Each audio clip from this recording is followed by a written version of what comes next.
kita jemputkan 3 ahli panel kita pada hari ini. Yang pertama itu Cik Nani. Di mana Cik Nani? Saya daripada Pulau Utama Pinang. Pinang. Macam saya lah bagi Pinang di belah dulu. Okey, macam-macam gitu Encik Hakim daripada mana? Saya dari Johor. Johor ya. Okey, dan juga kita kumpulkan ahli panel kita yang terakhir iaitu Cik Mira. Cik Mira, dia dekat lekir je kita yang dekat je kat sini. Selalu balik ya? Balik.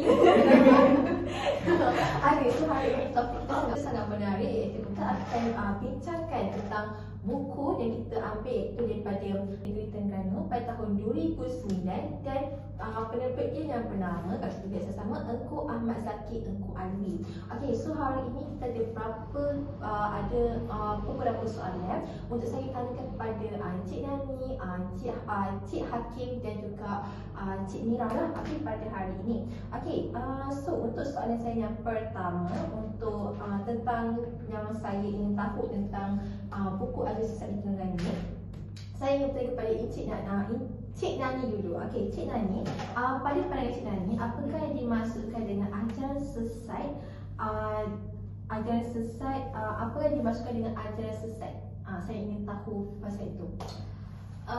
Secara umumnya kita sebab tu saya perkenalkan dulu lah. Nama saya, orang kenal saya sebagai Cik Nani lah, sebagai petani. So saya boleh cakap terima kasih kerana jemput saya sekali lagi. Dan saya boleh straight terus untuk soalan tadi.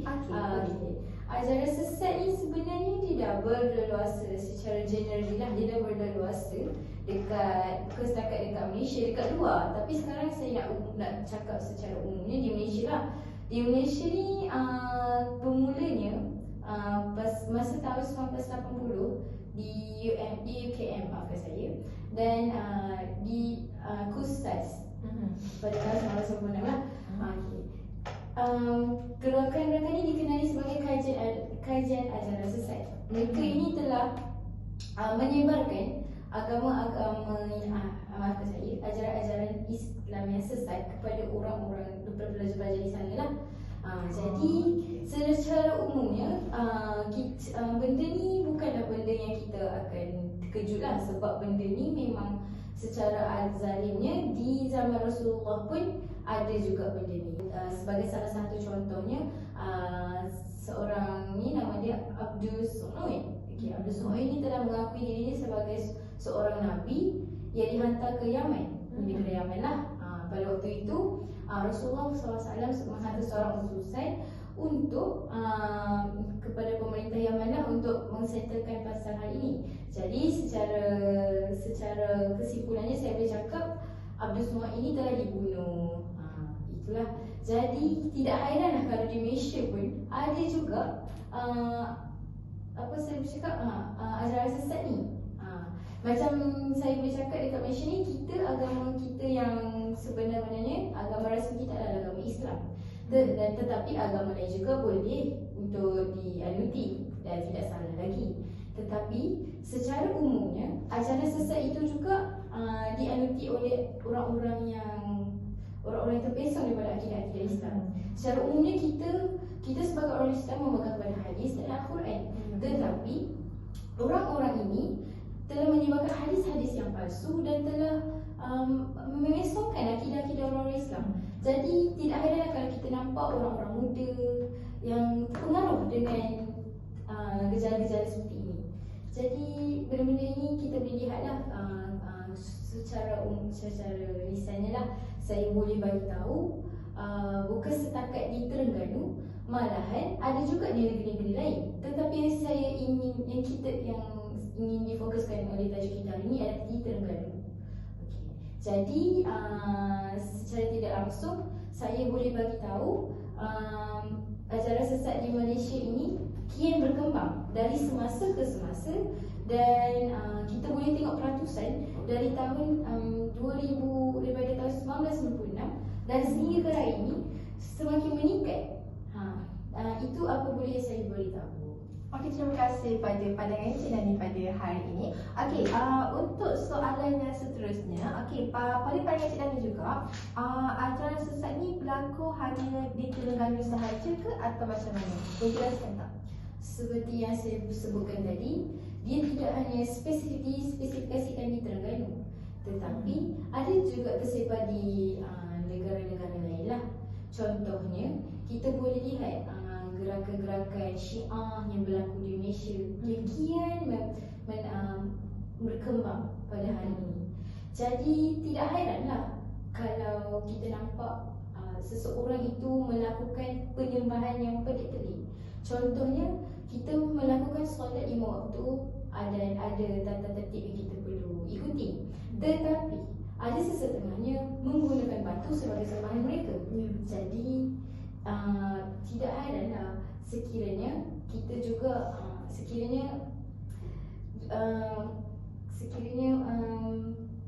kejadian ini boleh berulang lagi di masa hadapan. Dan kita juga sebagai seorang manusia dan khalifah Allah di muka bumi ini, kita perlulah menjaga solat kita yang paling penting dan menjaga akidah kita sebagai seorang Islam. Dan kita perlulah ikuti hadis Al-Quran yang ditinggalkan oleh Rasulullah SAW kepada kita. Okey, terima kasih atas pandangan Cik Nani tersebut. So, kita akan tanya kepada Cik Mira. Okey, untuk Cik Mira, bolehkah anda ceritakan permulaan ajaran sesat dari semasa ke semasa di negeri Terengganu dan berikan contoh ajaran tersebut? Ajaran sebab kan Terengganu ni kita dapat tahu yang famousnya adalah Ayam Pin lah kan. Semua orang kenal Ayam Pin siapa. So Ayam Pin ni dia mula buat ajaran sesat ni dekat Terengganu. Lepas tu dia mengaku yang dia ni kurang agama dan dia tak nak belajar pasal agama. So dia buat satu kawasan yang sangat-sangat luas lah dekat situ untuk mengajar ajaran sesat ni kan. So dekat situ dia buat macam-macam lah. Dia buat menyeleweng pasal ajaran sesat ni, dia bercanggah, dia bertentangan dengan agama Islam ni kan. So lepas tu kat satu kawasan yang dia bina tu ada satu teko yang besar tu. Tujuan dia macam nak dia macam nak melindungi dia punya perbuatan tu. Macam teko tu kalau kita Google, search kat Google memang sangat-sangat besar dan dia memang tujuan tu lah. Dan Ayam Pin ni sangat-sangat kuat. Dia boleh berdaya bukan saja dekat Malaysia ni tak, bukan saja kat Terengganu, di luar negara saja dia dapat menyampaikan ajaran sesat ni. Macam tempat dia macam dekat Itia, dekat Yang paling terbesar di Terengganu lah. tapi yang terbesar kat Terengganu lah. Tapi dia berjaya sebarkan ajaran sesat ni sampai ke luar negara, sampai orang lain boleh percaya ajaran sesat ni tu. Lepas tu bila ajaran sesat ni dia berluasa, so orang Terengganu ni dia macam ambil tindakan lah, disuruh penguasa tu ambil tindakan dekat Ayam Pin ni. Dan dia dipenjarakan selama 11 tahun. 11 tahun. Sangat lama ya. Sangat lama. So dia kena ambil tindakan sebab dia menyampaikan ajaran So sesat. sekarang Ayam Pin tu masih lelaki ke ataupun dah tak ada? Dia dah lama dah meninggal. Maksudnya Dia 78 tahun rasanya. Dia meninggal tak silap saya rasanya sebab sakit tua. Okey. Jadi anak-anak dia ni Ada ni ikut ajaran sesat juga ke macam mana tu? itu saya tak pasti sebab tapi anak-anak dia ni kahwin dengan orang yang mengajar ajaran sesat lah. So kira kalau dia kawan dengan orang-orang ajaran sesat, confirm dia akan ikut ajaran sesat juga. Tapi Terengganu ni kesimpulan yang kita boleh ambil dekat sini adalah memang ajaran sesat ni Ayam Pin sangat kuat, tapi diorang ambil tindakan sebab tak dapat sokongan yang sepenuhnya daripada Terengganu.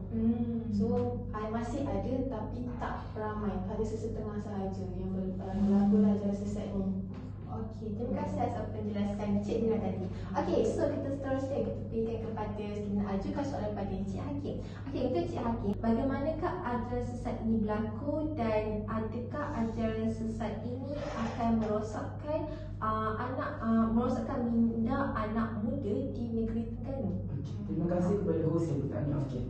Bagi saya bagaimanakah ajaran sesat ini berlaku, ada beberapa faktor yang menyebabkan ajaran sesat ini berlaku. Yang pertama adalah yang saya boleh katakan adalah daripada pengaruh, orang kata daripada pengaruh daripada pendidikan. Sama ada daripada pendidikan formal ataupun pendidikan tidak formal. Pendidikan formal itu seperti pendidikan kita tahulah di sekolah-sekolah, di sekolah menengah, sekolah rendah dan sebagainya. Malah di institusi, maaf saya. Seterusnya untuk pendidikan tidak formal ini melalui bacaan kita, ataupun kita selalu mendengar ataupun menonton macam filem-filem ataupun seumpamanya lah sebegitu. Jadi bila ada cerita ataupun ceramah-ceramah tentang ajaran sesat ini, penguatkuasaan undang-undang perlu diperketatkan lagi supaya ajaran sesat tu terutamanya di Terengganu ni dapat dibendung dan tidak berleluasa sehingga dia dapat, orang kata, mengganggu minda ataupun mempengaruhi minda anak muda lah. Okey, terima kasih atas penjelasan Cik Hakim tadi. Okey, so boleh tak Cik Hakim ada tak apa-apa yang Cik Hakim nak tambahkan untuk statement dari Cik Hakim bagi? Okey, saya ingin menambah sikit lah yang kata bagaimana ajaran sesat di Terengganu ini berlaku, terutama di Terengganu lah. Okey, apa yang saya katakan tadi seperti orang kata majlis ilmu dan sebagainya. Okey, saya ingin menambah sedikit sebab zaman sekarang kita tahu media sosial ini sebagai salah satu platform yang besar yang semua orang guna. Jadi ada antara penyampai-penyampai ajaran sesat yang mengambil inisiatif untuk, orang kata, menyebarkan ajaran-ajaran sesat melalui media sosial seperti di Facebook dan terutamanya di TikTok lah. Sebab anak-anak muda zaman sekarang ni kebanyakan daripada mereka menggunakan TikTok. Itulah betul juga sebab saya pernah scroll TikTok, tiba-tiba nampak ada benda macam penyembahan juga, saya pernah nampak juga. Okey, terima kasih atas penjelasan Encik Hakim. So untuk ahli panel lain, ada tak tambah apa lagi untuk kita nak terus lagi sebelum kita nak rehat lagi 10 minit lagi? 10 minit. Ya. Jangan ni sikit kalau topik Saya ingin menambah di sini lah. Jadi seperti yang dikatakan oleh Cik Hakim tadi, menerusi media sosial juga ajaran-ajaran sesat ini boleh dikembangkan lagi kepada anak muda. Tapi bagaimana pula dengan orang-orang yang lebih tua?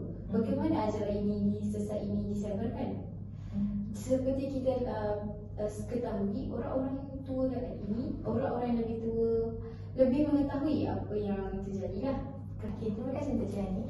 Saya ingin daripada Cik Mila, bagaimana pandangan Cik Mila tentang yang isu semasa sekarang ni kan, yang ada ajaran sesat yang di mana yang ada ustazah viral. Kita semua kenal salah satu. Sangat lalu. Ya, macam mana pula pandangan Cik Mila? Pandangan saya lah, ustazah tu dia menyampaikan ilmu yang rasa macam tak Tidak betul. Macam betul ke tidak ke, rasa macam dia main cakap macam kita rasa macam fikir-fikir kita nak cari, nak tahu ustaz ke apa ke. Jadi banyaklah juga dia keluarkan artikel pasal yang terkini. Apa ya yang terkini, apa lagi kita makan painkiller. dia macam ataupun tak sakit lah, masuk neraka. Macam selama ni bagi perempuan yang ada masalah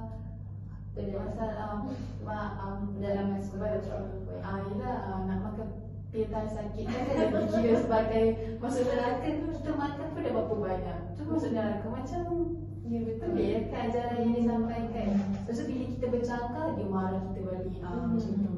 Ini menunjukkan bahawa di media sosial juga memang tersebar benda-benda seperti ini. So tidak hairanlah sekiranya, dan benda ni kita boleh kata di dunia sekarang tidak lagi nampak pelik ajaran-ajaran sesat berlaku.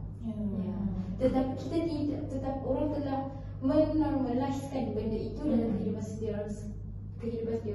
Sebenarnya tidak boleh sebab benda itu adalah dosa, tetapi kita dah biasa dengan benda itu. Kita dah rasa ajaran sesat ini dah jadi sebahagian daripada diri daripada dunia kita. Jadi tetapi tidak hanya kerana pada zaman Rasulullah SAW juga ada. So sampai di sini sajalah kita berbincang. So kesimpulannya, okey, kita kena kuatkan akidah kita. Bila kita supaya kita punya akidah ni kuat, supaya kita tidak tersesat dengan ajaran-ajaran yang tidak sepatutnya. Okey, jadi so kita kena pandukan Al-Quran dan juga Al-Sunnah dan Al-Hadis lah ini kita. So terima kasih atas Cik Mira, Cik Nani dan juga Cik Hakim, ahli jemputan panel kita pada hari ini, dan menerangkan tentang buku ajaran sesat di negeri Terengganu ni pada tahun 2009. Okey, terima kasih. Bye-bye.